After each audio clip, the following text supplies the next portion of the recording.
So why would you bother making an adaptation of a work of classic literature that's already been adapted perfectly? That's what I thought in 2005 when Joe Wright adaptation of Pride and Prejudice was coming out. I was a 95 BBC adaptation person. Jennifer Ely was my Lizzie. And what was the point? So I went and saw the movie, and then I realized what the point was. You can make an adaptation that's faithful and true in its own way, Ian, that's different and wonderful and worthwhile.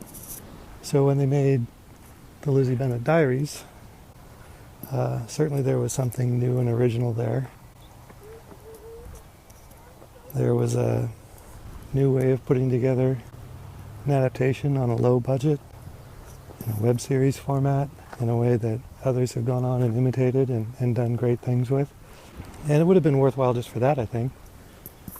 But it also had something else. It had this unexpectedly complex and interestingly realized character who'd always been treated as a secondary character in previous adaptations and going back to the original. Lydia was always two-dimensional.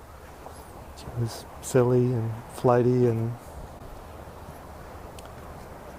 caused a lot of problems, but certainly wasn't very sympathetic and ended up with a pretty bad ending that, even going back to Austen, he felt like it was on purpose, that she was being punished. And in the Lizzie Bennet Diaries, the character of Lydia, managed to do something different. And between Rachel's writing and Mary Kate's acting, there was a depth there. There was more to the character, and it made it really compelling. And then when, it seemed like the small introductory film was threatening to take over the main feature, Crimson Permanent Assurance style, they kind of reined it back in, and we didn't really get a conclusion of Lydia's story that was centered on her character and her journey.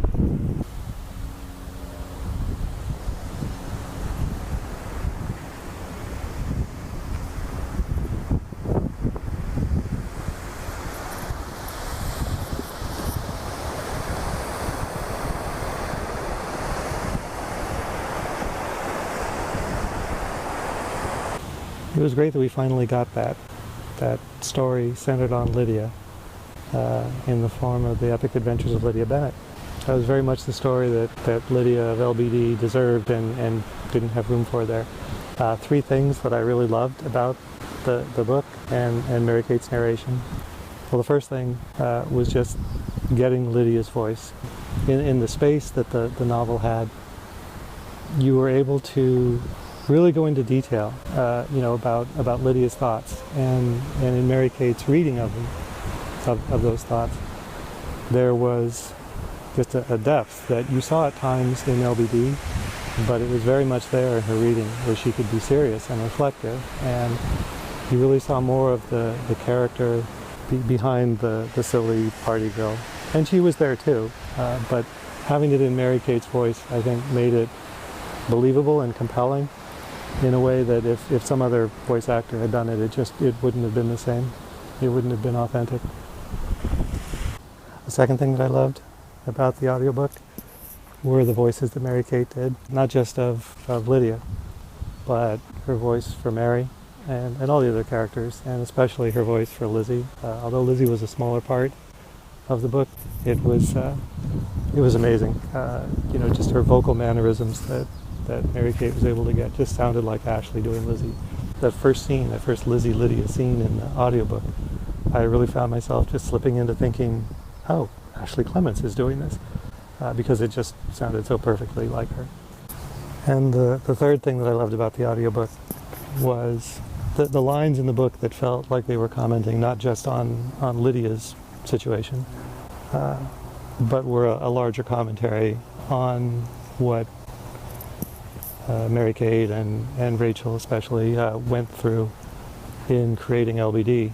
The sort of fandom interactions they had, where when that fandom kind of blew up and got really big, and there was some fandom drama and there was some negativity, and because Mary-Kate and Rachel were out there in fanish spaces already as individuals, not just as creators, they got caught up in that, and there was some pushback from some fans who felt that they shouldn't be there, and it got kind of unpleasant sometimes, even for a person watching it from the outside. And I believe it must have been really unpleasant from their side. And I don't know, so some of the commentary by Lydia in the book about the events surrounding George and the sex tape sounded like they also worked as commentary on that sort of larger lesson that all of them learned, the creators of the show, in dealing with the fandom and kind of, having that train rolling along and laying down tracks in front of it, and how it kind of got bigger than they expected, and there were ramifications of that. The one quote about, that's the thing about interacting with people online, that you don't think of it as interacting with people online. It's just something you fall into. And that resonated with me in my own experience online, and again, I felt like it was in some way a commentary on some of their experiences in making the show.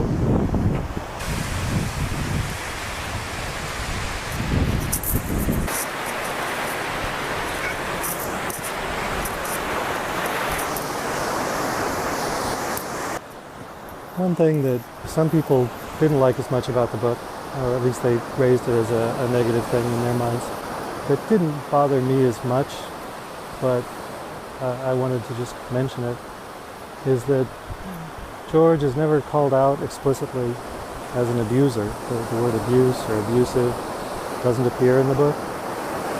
And that echoes some concerns that people had at the time that George-Lydia story arc was being shown on LBD.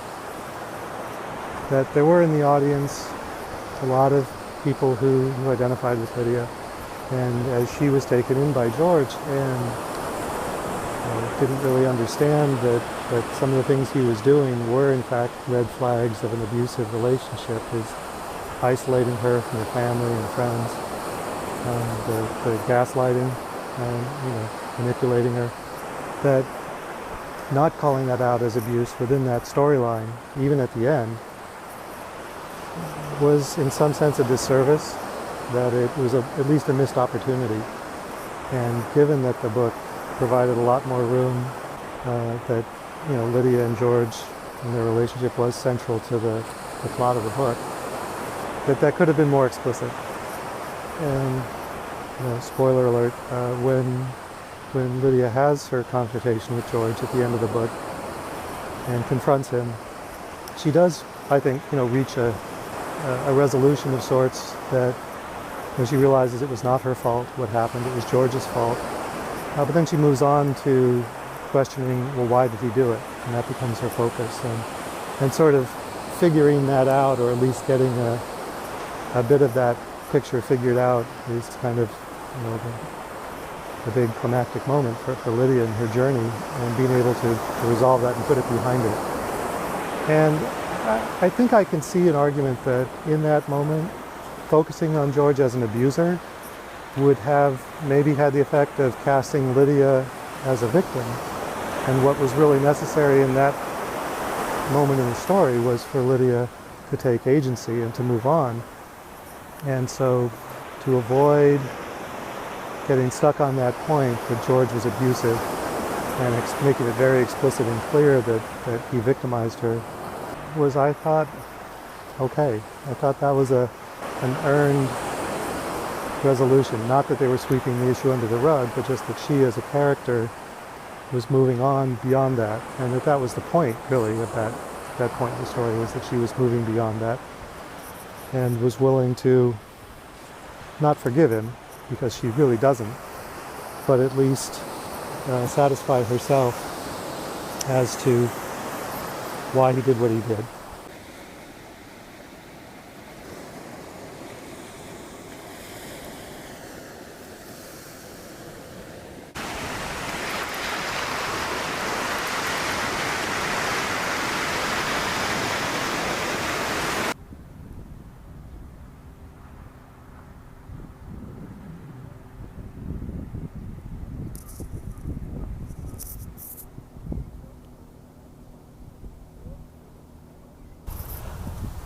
There's one more quote from the book that I wanted to mention that I really liked.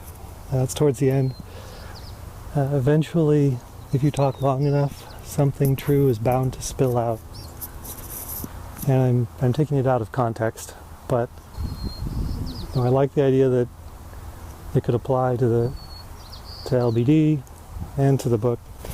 The Lizzie Bennet Diaries, counting all the spin-offs, ended up with 9.5 hours of video, which is a long time. It's famously the longest adaptation of Pride and Prejudice.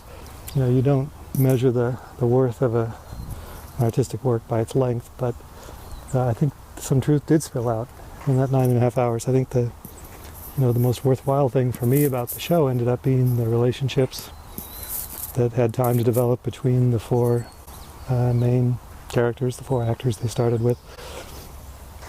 And similarly, the audiobook for The Epic Adventures of Lydia Bennet ended up at 9.25 hours.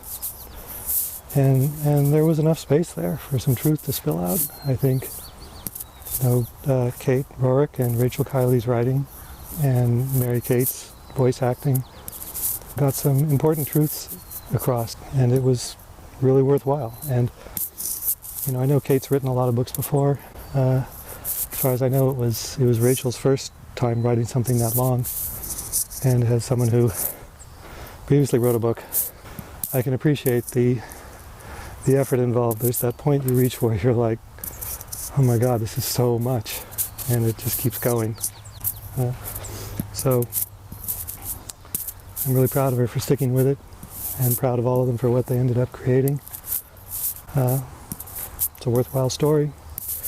If you haven't read it or listened to the audiobook, I would encourage you to give it a try.